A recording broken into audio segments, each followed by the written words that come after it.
All right, everybody, welcome back to another episode of the London is Blue podcast. As always, your host, Brandon, Joe, my host, Nick, and Dan. And gentlemen, bit of a midweek slump, not much going on, so we thought we would kick it to all the lovely listeners out there and do another mailbag, a little bit of a grab bag of questions. And Dan, boy, oh boy, did the people show up. The creativity is rolling. Lots of questions focused on what happens in the year 2030, which if we had that, we would be the time travelers from Back to the Future 2. What is going on with the new kit sponsors? To who would take a better penalty between Nick and myself against Brandon? Questions that we will try to answer in this episode, Nicholas. There may be debate. There may be disagreements, but at the end of the day, we're all Chelsea supporters. That's what makes it so nice. But are you a Mason Mount supporter? I mean, not getting into that discussion. Is that in this mailbag? Is he a part of Chelsea Football Club? So, yeah. Depends on what part of Twitter you're on. Yeah, I have I've done a lot of muting and blocking this week. A lot. So my feed's killing it right now. We're doing well. It's a bit light. Keeps pulling it down to refresh. I follow 4 people now. So, oh man! All right. Well, yeah. Like I said, mailbag today. But before we get into it, Dan, we did have some thank yous, some gratitudes for some friends. Since you don't have to do the 3-word match review, I got to get you included somehow. Well, Gio, Pooh, and Gordon all joining us on Patreon, which is very, very nice. And maybe one of them contributed to the questions. Maybe one of them is joining us on our trip to London coming up in less than a month's time. And we're excited to have them there joining in the conversation with our community. I love to hear it. And then obviously Apple Podcasts and Spotify. If you use either one and you haven't left us a 5-star review, please do. It really helps us be seen. We're top 10 in all of US soccer right now. Which is a big deal. I think we were 7th at the time. It does fluctuate, but I mean, full-time media companies are behind us, and we're just one team, not even like all of world football. So it's working, and we appreciate it immensely that we get those bragging rights over our competitors. Look, if you want to go the extra mile, we tweeted this out on Monday because we put Blue Royalty out on both feeds. Go over, subscribe to that. Rate and review that. It takes less than 10 seconds and it really helps us out. So not enough have made the transition from the main feed over there. Got to make that happen. All right. Well, here we go. First one up. It's recapping a wild day in Chelsea's history. And all it says is it happened. Yeah, Dan, what happened here? That's clearly a part of an old script that Brandon just needed to move past. I don't know. But is this Enzo talk? Are you opening the Enzo door? I'd like to talk about Jorginho, Dan. I don't know about you. Jorginho is next. I mean, these seem relevant. Do you not want my opinion? Keep it in. Don't cut it, Jake. Come on. There's screenshots. You just advance to the screenshot of the question. Well, I have to pivot. Mentally, I was ready for Enzo and Jorginho. I honestly am a mess now. Project 2030 ? So a little light homework to kick this one off. The Ghana Zagina saying, which of these players is still at Chelsea in 2030? In parentheses, all of them have contracts until at least then, with a couple exceptions. So this is a question. Who do we think is going to be there? You got Mudryk, Enzo, Gusto, Badiashile, Santos, Noni, Madueke. I don't know how many people know him as Noni yet. Reece James, Mount, Fofana, Wes Fofana, Lewis Hall, and then there's a Declan Rice in there. Yeah, first of all, we're taking Declan Rice off the table for this question. This is as much as I want that. Sneaky. As much as I want that, we're taking him off. But he finishes the question by saying, of those who are no longer at Chelsea on your list, which have moved on to a huge money club like Real Madrid or PSG, and which have moved to a mid-table or Chelsea equivalent club, which that's a tough way to frame that right now by my guy in Europe. So, I mean, I'll start off because I've actually written mine down, and I'll give you guys some buffer to actually think about yours. I think there are only 3 of this list that are still at Chelsea, but I'm adding a sneaky one because he actually is our player. Reece James, Mason Mount, still here. That I think they're just lifers. I think they're going to be here John Terry-esque amount of time. Third one, Levi Colwill. will be here until at least 2030 on my list, even though he is off at Brighton right now. I think he is going to come back and absolutely be a fucking star. So he is on my list. Those are the three of that whole list. I see an easy scenario where Mudryk, Enzo, Malo Gusto, Santos, all these guys overperform and get sold for exorbitant sums. I mean, we're talking like world record fees for these guys to PSG or Madrid or, you know, whatever. Barcelona, I'm sure we'll find some way to cook their books, or hell, maybe even Man City's back in the Premier League by then, you know, who knows? But yeah, I think those guys are probably guys who are not here for the long haul because they're going to be, you know, I think overpaid for in that market, which, you know, for Chelsea and building a new stadium, all the other stuff that's going on is just part of the gig. I think all the others move to what we'll call the equivalent clubs as well. So it's a really small list, I think, that will be here in 2030. And this is not me being overly negative by any means. This is not me shading anybody. I just, you know, I'm looking ahead in my crystal ball, Brandon. I'm seeing a lot of player sales for exorbitant fees because I think we bought these guys ahead of their primes. Yeah, I mean, a lot of these players are boom and bust, especially with Mudryk, Enzo, Santos. I think those were all, you know, even Fofana, you know, bet on huge potential. I really wanted to keep Santos. I really did. I think that dude's going to end up at Madrid. I don't know why. It's just not a lot of players stay that long. We're talking like 7 years, and a lot can happen. We will know that Bully and Clear Lake will still be here because they have their 10-year deal. You know, but just managers change, vibes change. Sometimes they just want to try living in another part of the world because they live very privileged lives. And if they want to go live in Spain, they can, and people will pay. So I think it's, you know, like wishful thinking. I would say Batty Shield probably has a good chance just because defenders, once they settle, they're happy. So I could see settling in and being there for the long haul. You know, I think of Fofana, once he got the taste of Chelsea, I think the bright lights of Madrid could, you know, definitely tempt him again as he tries to further his career, if that's where it is. But you just never know. At the end of the day, the impossible side of it, Dan, is if we're winning and things are going great, they will be here. But new managers, new preferences, there's so many variables that you wouldn't fault these guys if they did leave at some point in their career, most likely.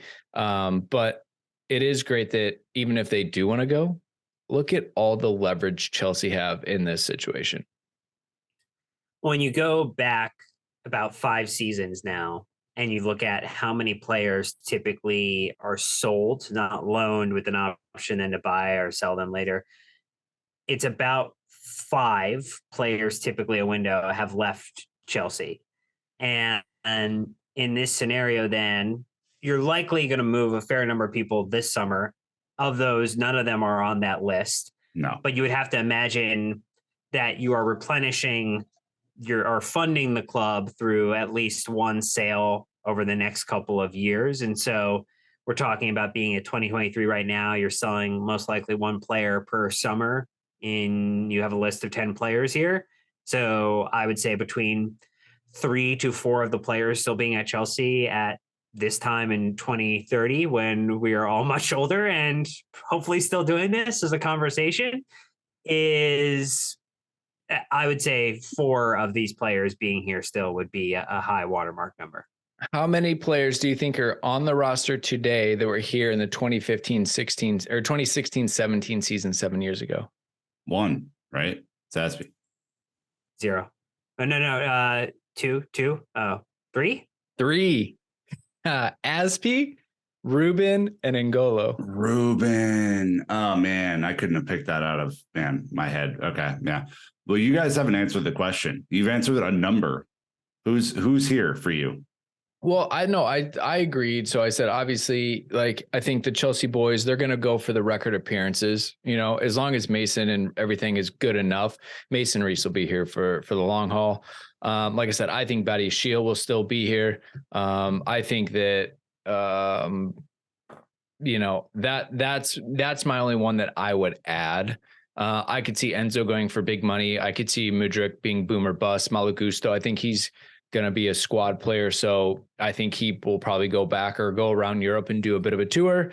Santos, I think it's us in Madrid. That's pretty much it. Madueke, I think he's a squad player for us. So I don't, think he's going to run off to a broken PSG squad. Fofana, I think he'll try to go for a big move, but at some point he'll move on. Lewis Hall, either he's going to make it and be here for 10 years or he's going to be gone in the next 12 months. I think we'll know real quick where his future lies. Harsh with the cuts. Dan? Enzo, Badiashile, James, Mount, Fofana.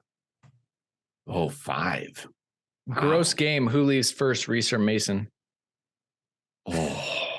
Reject. All right. Anyways, Reject. Next one up.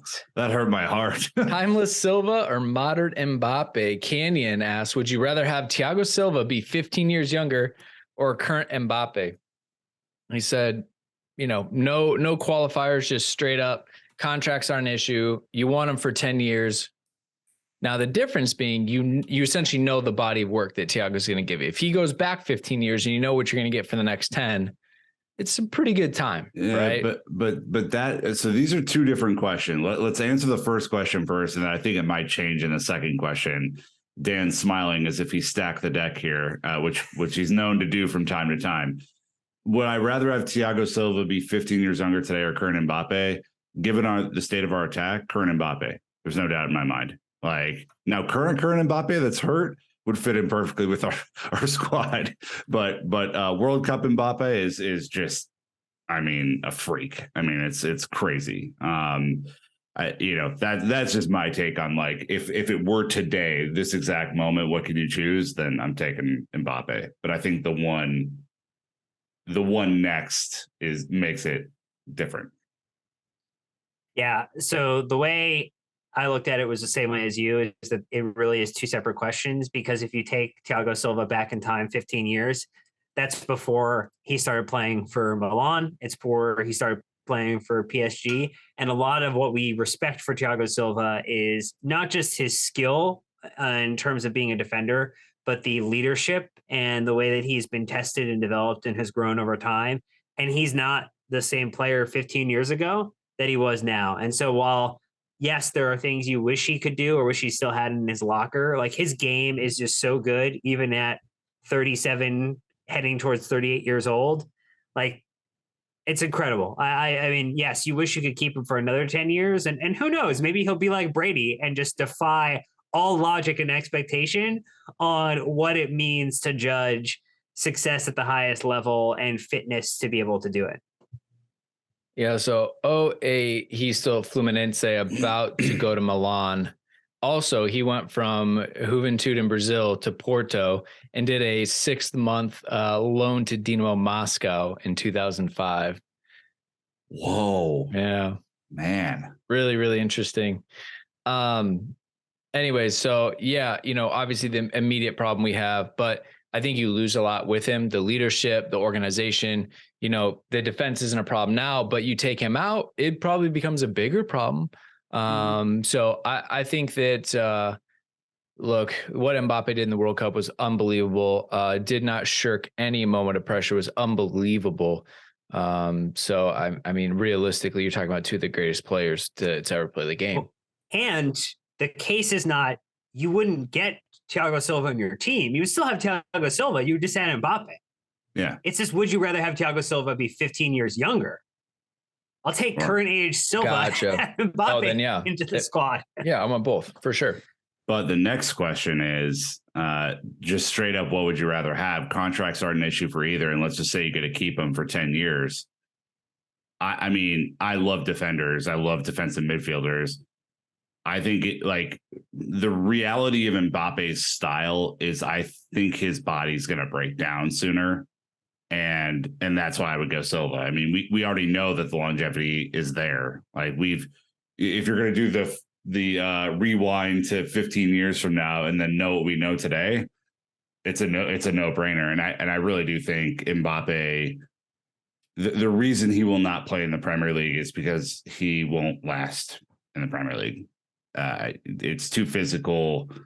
I mean, we saw what happened to Eden Hazard, and Eden Hazard didn't have nearly his top end speed, but he had all of the technical ability when he played for us, Brandon. So I think if you're talking about just like who would you have for 10 seasons, there's no doubt in my mind it's Thiago Silva. I mean, like I said, it's just guaranteed like reliability, dependability, leadership, goals at times. Like there's just few players that have come anywhere close to what he's been able to do. And look how much he's like fallen in love with Chelsea too in such a short time. Like we're so lucky. I mean, remember, we got him on free off PSG. That is wild. So definitely no wrong answer there. New kit sponsors. This has been fun. Matt Law just actually put an article out about this as well, saying it's going to be really important now that 3 is not re-upping their deal. Chelsea want to go bigger than what they've done. Mark Clement, Chris Delgado, Michael Masson, CJ, all asking who would we want to be the jersey sponsor. I find this interesting. We've had some good ones. We've had some bad ones. I think I was going through a lot of logos. I think the idea is, Chevy was one of the worst front of shirt sponsors I think we've ever seen. One, because it was gold and just like clashed with the kits, but it was big. It was a big logo, right? I think the ones that we've liked a lot more have been like Samsung and things where it's letters. If we're just being honest, it's more minimal than, big artistic blocks of color on the kit. So I kind of went through and I was looking at different logos too. And it's kind of funny what to see, but it's going to be, do you guys think that it's going to be American with Bully and Egbali kind of leading the drive? I guess I want to maybe see, should we like scope it to US companies to start?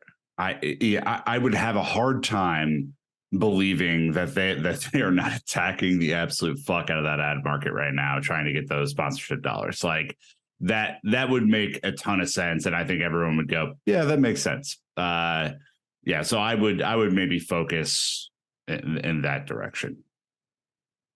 Amazon's got a good one. So here's what I think. You also have Clear Lake, which has a massive portfolio of investments into a wide variety of companies. And so I feel like there's a way to say, hey, across their whole set, they have over 100 investments that you potentially could point to and say, is this something like on their page?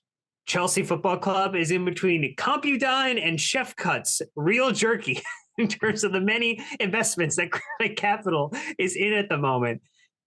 There's a whole lot that you could say, hey, this might be the route that we go from like a brand synergy standpoint, where Clear Lake is invested in some capacity. Now, maybe they would say putting your name on the front of a t-shirt is not the best investment in the world, and they would like it to come from somebody else rather than one of their strategic investment partners. Well, and they got to be careful with FFP, as we know it's going to be a big thing. City's getting in trouble for faceless sponsors right now. I think there's like XBet or X88, whatever their betting logo was. It was like the people on LinkedIn were stock imagery. And so they're in deep water for that. But, there are some pretty cool logos. Like it'd be really funny just to have jacuzzi on the front.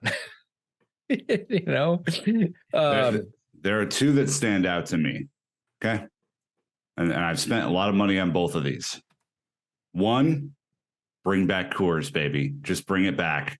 I like the font. I like the style. They've already been here before. It'd be like welcoming home an old friend, come on in. It's great over here. We all get Coors Light at the bridge, a little bullet. There's nothing wrong with that. The second one is a place where I've donated a significant amount of my money.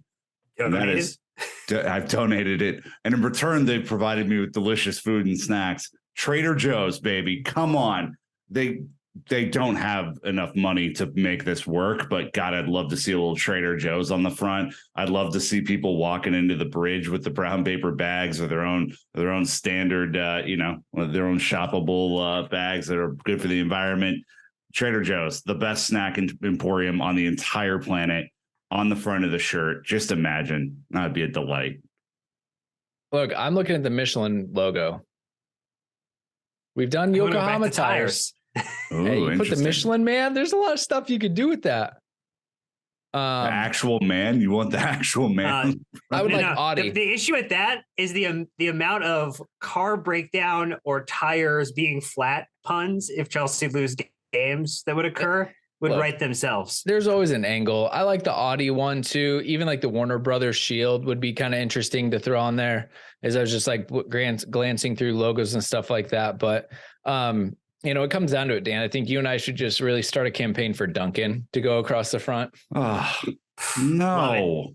Oh, that ugly ass logo. Yeah. Give me a break. First of all, it's terrible coffee. And like nobody, I will catch everybody's hands on this. They're heading your way. They're heading your way right now.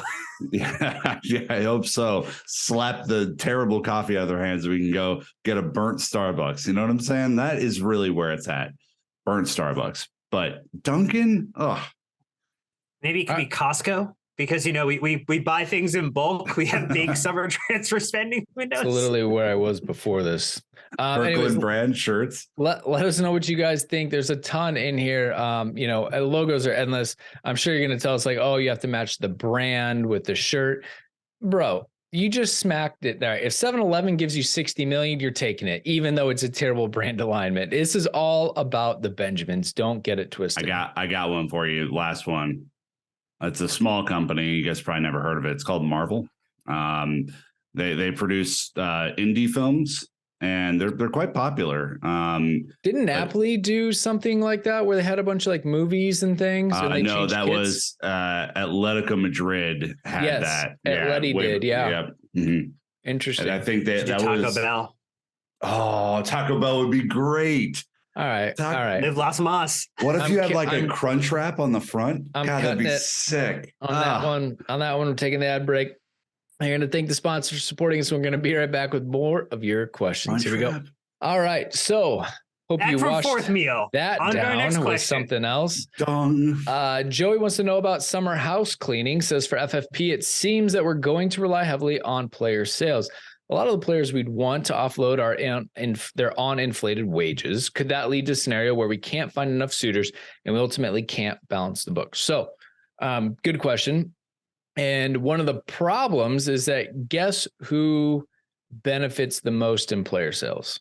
It would be academy graduates, because it is straight profit. No amortizing or paying off their sign-on fee.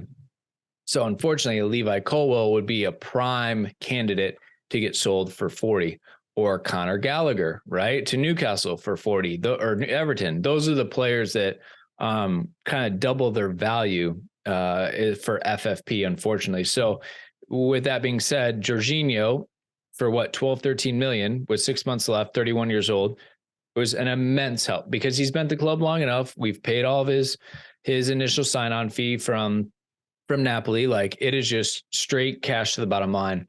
Nick, from your perspective, Ruben's kind of on the fringes. Maybe Trevo's going to get antsy. There are quite a few players, obviously, have an inflated one. I think Malang Sarr is still on loan.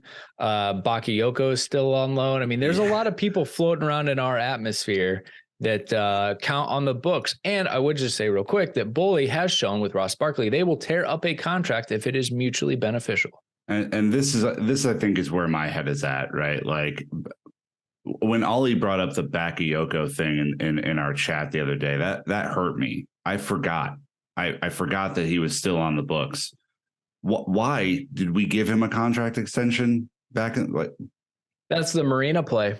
My God. To send him on loan. Just absolutely to send him on loan. Silliness, absolute silliness. So, yeah, I mean, I think there will be quite a few sales this summer. I think there are markets for the following types of guys. I think there will be a market for a Koulibaly back in Italy, right?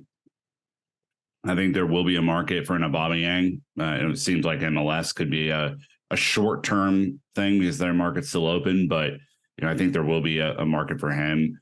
I think the real question, around, someone like Cucurella could come up. I think Ruben figuring out if he's here or not. Of course, I want our Cobham guys to be here for sure. That's I think there are markets for those guys. I think there's going to be a market for Christian Pulisic. I think there's probably a market for Kai Havertz, although we need him to play better to inflate that value. I don't think we're just going to not sell guys. I think that is a part of the calculus they've already put in. But I do think for folks who are just not a part of the plans, your Bakayokos, Baba Rockman's still floating out there. I mean, Ampadu is still on. I think there's a market in Italy surely for Ampadu, right? I mean, Tino Angerin, Callum Hudson-Odoi. That's a big one. I got a bigger one. Romelu Lukaku. You want to talk about wages and amortization? There's not a market for him, unfortunately. The Callum one, Dan, is fascinating because he's not had a good loan. So there was a little bit of getting back to fitness too that has been required for him. I would say the real root of the question is, do we ultimately need to cut at a loss? Like, I think there's two things. You talked about the shirt sponsor before this. That was maybe intentional. If you increase your revenue incomings in terms of sponsorship dealing, so if you go from a £40 million a year to a £60 million a year offer, if you go from a $10 million or £10 million a year to a 12 to 15 to 20 million shirt sponsor and other sponsorships that could be locked up during the summer, you can create a scenario where you now have increased the money that you're going to intake and can afford more trimming of that payroll expense and that wage expense that Chelsea are going to run into, because it is something to be concerned about. I don't think we're in Manchester City level concern, because we're looking to make deals with real partners who are going to pay us their money to allow us to sponsor their brand on our shirt. And so that's something, Nick, that I think we're in a much better place with. And I just feel like there's enough smart people running this club now that they have thought about what are the ways that they are going to need to, things that they're going to need to do and ways they're needing to implement things to secure the long-term future.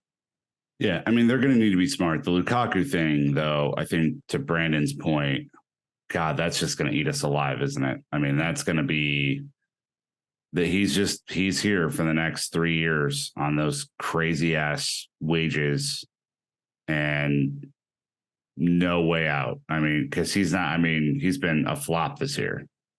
Yeah, injury, fitness, all the problems. All right, here's where I'm at. Kepa or Mendy. Not both will be here next year. I think Koulibaly will go. I think Cucurella will go. I think Kovacic and Loftus-Cheek are on the fence. Ooh, Kovacic. Interesting to see what Zakaria does. Obviously, because he's loaned with an earnings to buy. I think Pulisic is going to weigh his options. Does Joao Felix get signed? Raheem Sterling, I think he'll stay. But again, he's kind of see where that goes. Ziyech is gone. Fofana will be here. Kai is going to weigh his options. And Madueke will stay. Broja will come back. Broja will come back from injury. So that's kind of what I think if you're being real quick and cutthroat running through the squad. But it's at least half a dozen minimum. And Jorginho's already gone. So add, him to the departure list. Yeah. The high wage earners are the ones, because a lot of these new Koulibaly, Raheem, Lukaku. A lot of the January signings are on very reasonable wages compared to the summer signings, right? Which of course lessens their total, impact to the budget. But yeah, I mean, there's some big wages out there. If you're able to negotiate N'Golo Kante down to something a little bit more, at scale for his playing time, then all of that helps. And then you allow yourself to see that 600 million pounds or whatever that's been invested to decrease by quite a bit. For sure. All right. Going to PKs. Sometimes there's no right answer. When Techie asks if Dan and Nick were in a penalty shootout against me, who would win and why? God, good luck to you two. It'd just be a never ending penalty shootout. Oh boy. Oh, wow. Okay. Mr. Confidence over there. You know what? I know that Techie asked this question. Wait. Real question. What was your record against penalties at the highest level you played. Oh yeah. What? Yeah. I don't have career stats. I mean, I was above average. So like maybe 2 out of 5 on a good day. I was always good for 1. That's pretty high. 2 out of 5 is. Yeah. I mean, I played against scrubs. It was easy. Playing against us. Wow, that would be even easier. Yeah, but have you played us before? I mean, I think I would get him. I know that Techie asked this question because Dan always finds the one moment in which I flub, a chance or whatever, and that's why he's asking. And I think it's a fair enough point, but I think I'd get one. So Nick is saying he'd beat you, Dan. I'm going to say like out of 5 shots, I would say I would get at least 1 in against Brandon. No, I think like you guys would be in your heads. You'd miss frame a couple times, unfortunately. Exactly. That's why I would say I would sky 1 or 2. Out of 5 chances, I think I wouldn't. I don't know if I'd miss frame. I think I would just hit him way too close to you the first couple, and then I'd find 1 at the end if you dove the wrong way. All right. Well, 1 for I don't know, one to play out maybe. He's not buying it, Dan. Look at his face. He's not buying it at all. It doesn't really involve me. Like, it's between you two. I'm just the one in the way of one of you winning. I mean, really, at this point, we're teaming up to at least get more than 2 shots past you. Yeah, it's a big goal. You got a good chance. An over under of 1.5 out of 10. 10 penalties. No, you get more than that. 2.5 is the number. You got to get 2.5. If we're saying if we each get 1, 2.5 is a good. You would each get a couple as long as they're on frame. Like, it's a big goal. Striker for the future. Pooh asks, who is the striker to go for in the near future? Harry Kane, who's established, or Victor Osimhen, who is an upcoming talent? And Jeremiah says, who do you think Chelsea will target as well? He threw in Vlahovic. I pulled up the stats. I mean, Dusan Vlahovic is having an okay time at Juventus, but like not, I mean, this isn't his Fiorentina days where he was just tearing it up. Osimhen is the correct answer, Nick, also because I have a very strong anti-Spurs bias, like most Chelsea fans. It would have been funny to sign him a couple years ago, I think, for the banter, and he is good. He just scored 200 Premier League goals and became Tottenham's all-time goal scorer. But like at this point, his better days are behind him. Yeah, I mean, Osimhen is unbelievable. I'm so fearful of any striker coming to Chelsea and just not living up to their potential. And I think it's because I'm in my own head, and I think a lot of them fit in their own heads. I would rather go for someone who's not, necessarily like a star right now, and try and like give them some time and make them into something. If follow the Didier Drogba model, if you will. But I'm going to throw 2 more at you because I think of those 2, Osimhen would be by far the better choice. Holland is at City right now, but what if the worst happens? What if they suffer a fate that I don't believe any of us think that they will suffer, and the worst penalty in the league history gets handed to them and they get relegated? That there'd be a tasty buy in there. We're one of like 4 teams that can afford his wages. So there's one. And then the other one, Dan, I know it's going to make some people upset. I know it's going to give some people some joy. His name's Tammy Abraham. He's playing at Roma right now. He's been pretty fucking good for them, by the way. You look at his stats and his highlights and his overall style. I don't think the Tammy Abraham story is over quite yet, personally.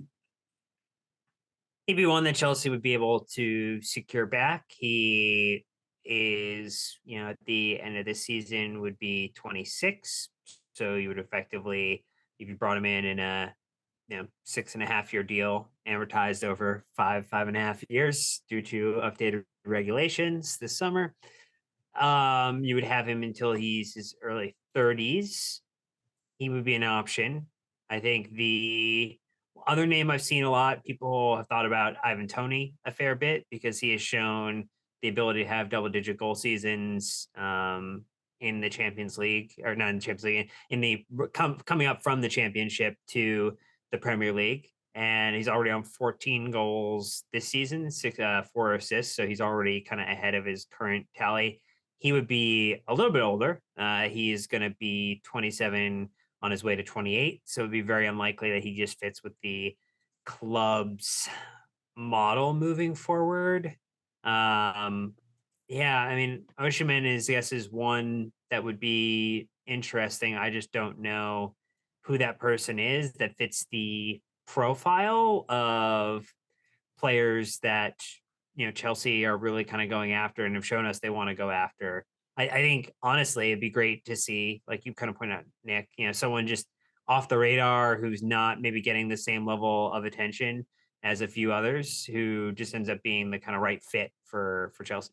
Yeah, I want to see someone fit in that spot. I don't want to go after the biggest name. I want to see someone fit the style that we're trying to play. And, whether that's a trickier number 9 who can just get in behind, maybe is not a huge build, not a hold up player. That's one way, or maybe we do go after the traditional number 11 and that, Olivier Giroud type facilitates play for the speedsters around them. I mean, I think there's a bunch of ways to go about the attacking prowess, but we haven't done it in a while, so it's hard to see right now. Yeah, a little bit burned after buying the guaranteed striker, who immediately let us all down. Timeline for cohesion. Ben asks, Ben White, in parentheses, Chelsea fan, not Arsenal player, because, well, he has tricky. To. Given all the new signings, what is a reasonable time frame to see some cohesion in our play? I mean, $1 million question, honestly. Potter's had a very start-stop, up-down season. Players were brought in, didn't really fit him. Now a lot of players were brought in. When I did the Matt Law update, Matt said that Potter was very much involved in all of them. Maybe Barja, Felix. So we've had really just few games recently, but it's about to pick right back up.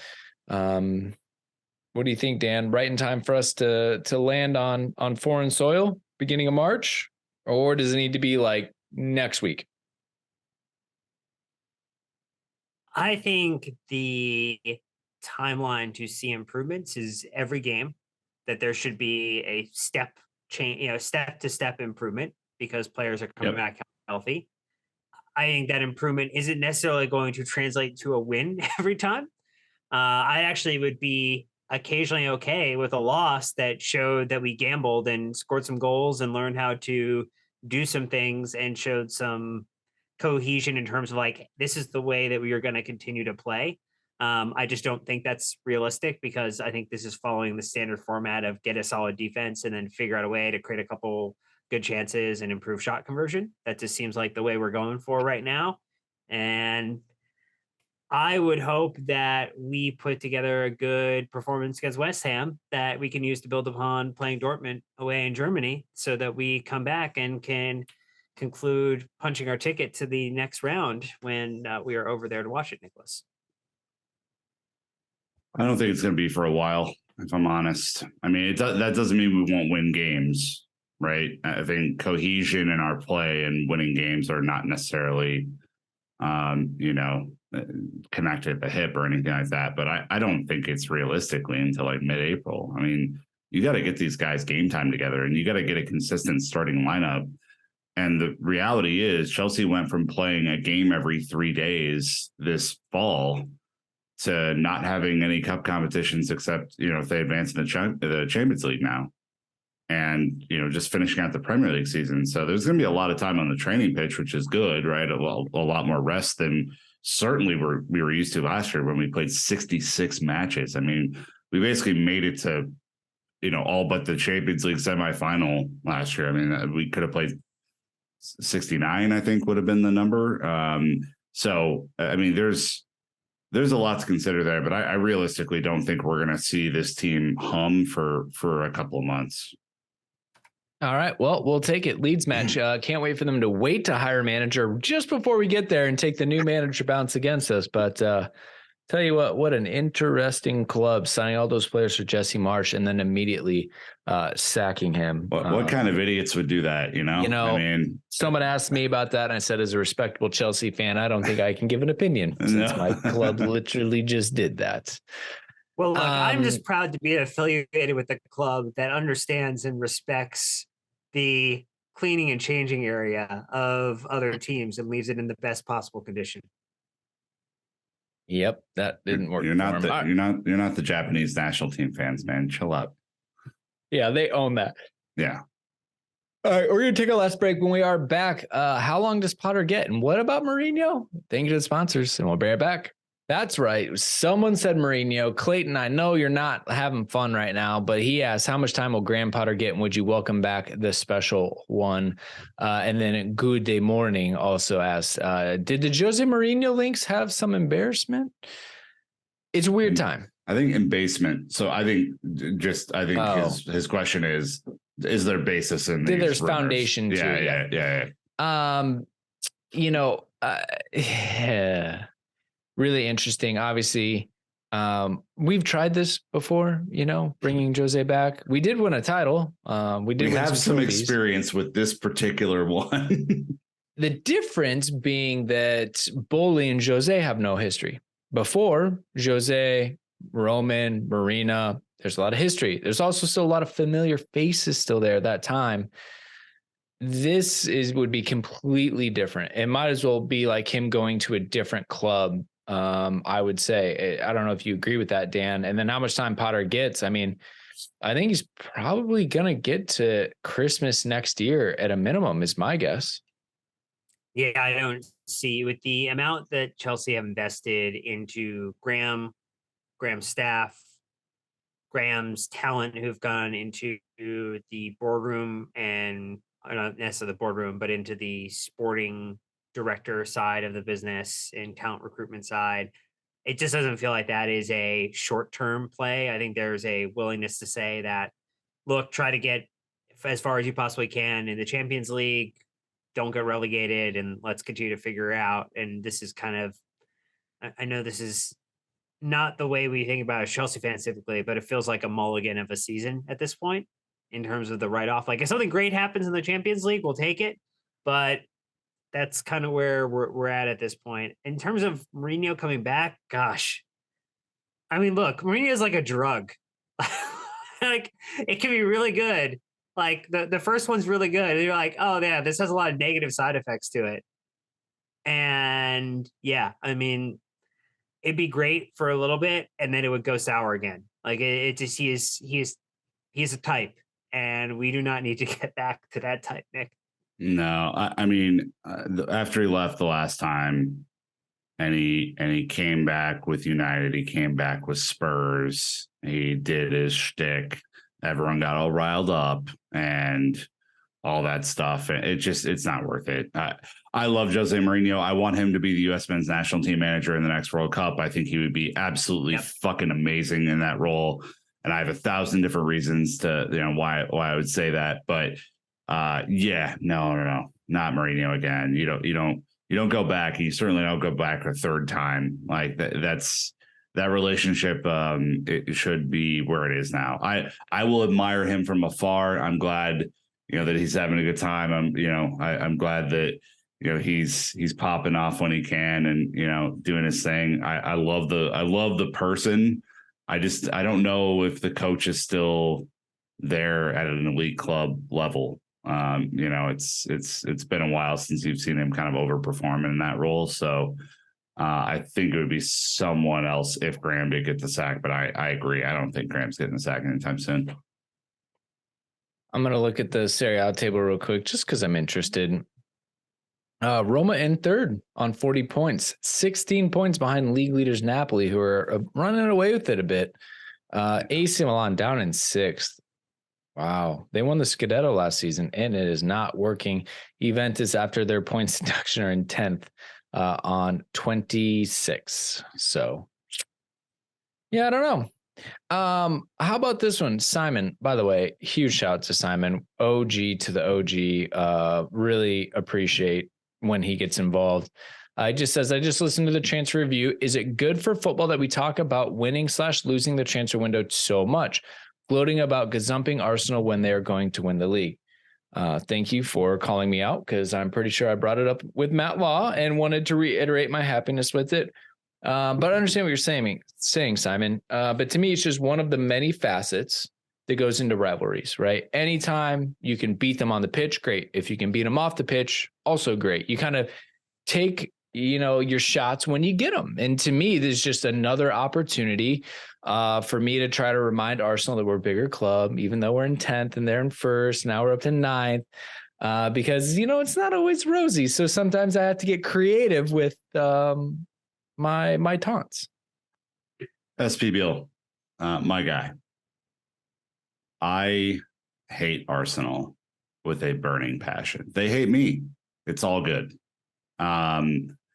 I don't think winning a transfer window is really possible, except when you actually go steal someone's targets, like we did in this window. That is pretty special stuff. That doesn't happen that often, 2 times in one window. And then because you inflated the market on a third, you basically stopped them from getting the midfielder that they really wanted because they weren't willing to go up to like £100 million for Caicedo. I agree with you. On the field, we've been nowhere near, right? And even the game they won 1-0 at the Bridge, we played awful in that game. But this was fun for like a fleeting second. It was just a quick one. What I really want to do is go beat them at the Emirates. And then we can really talk about, who's won, between the two teams this year. That would be special.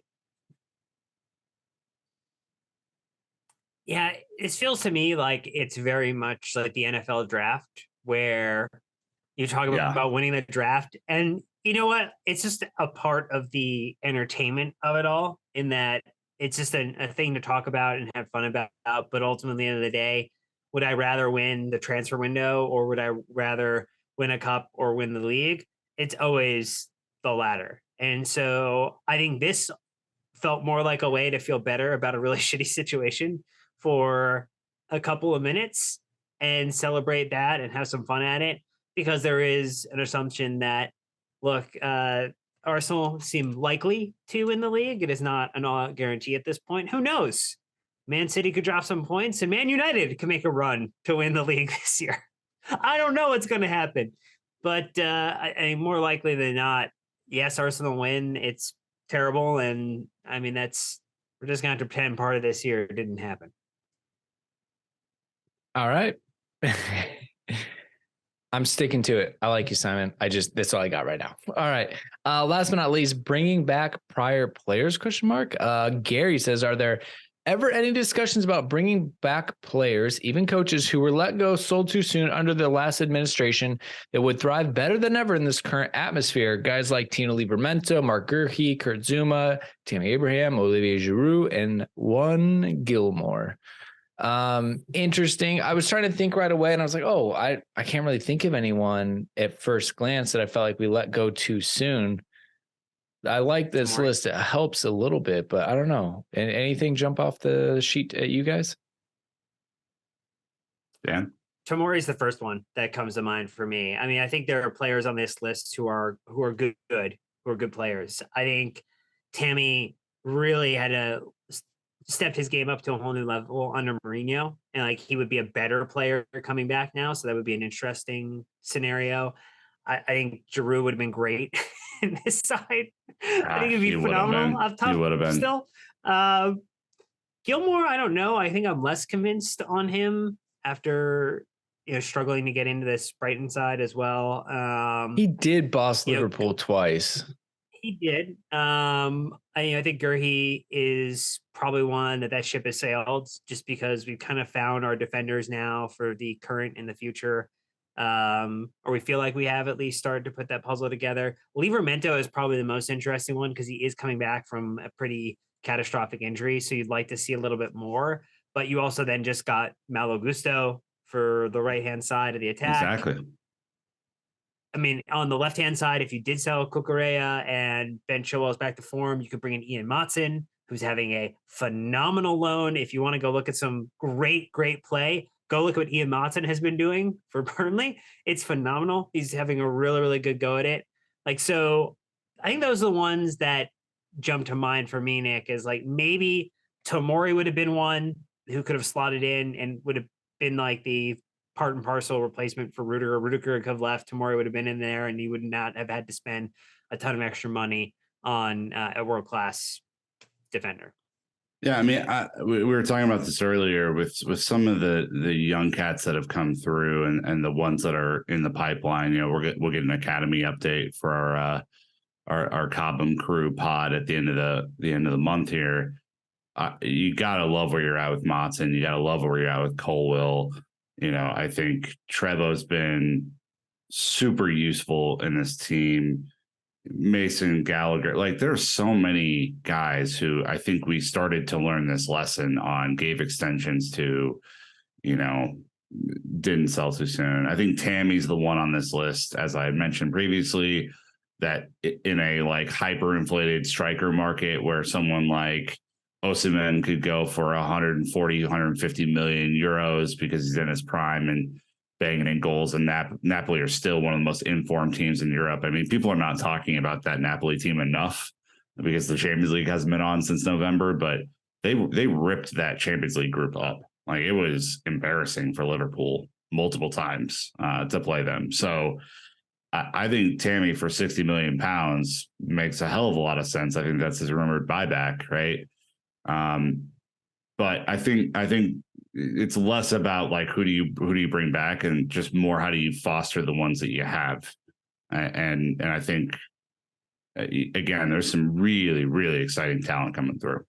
Yeah, I mean, I think just because of the situation we find ourselves, Tino Livramento, you assume that he didn't have the injury if he stays, you know, it would have been great to have him. But again, he was ambitious and didn't want to wait behind Reece, you know, and Aspie at the time. Tammy Giroux, again, I think we all hone in on that, right? Especially the way Giroux played in the World Cup again, just remind you, he's still got it. And then Tammy just doing Tammy things in Serie A. Super happy for him. But yeah, I mean, those are the obvious ones. We need goals, right? And right. Two of those players are doing really well at that in Serie A. And then Livramento had been great depth, but we ended up getting Malo Gusto.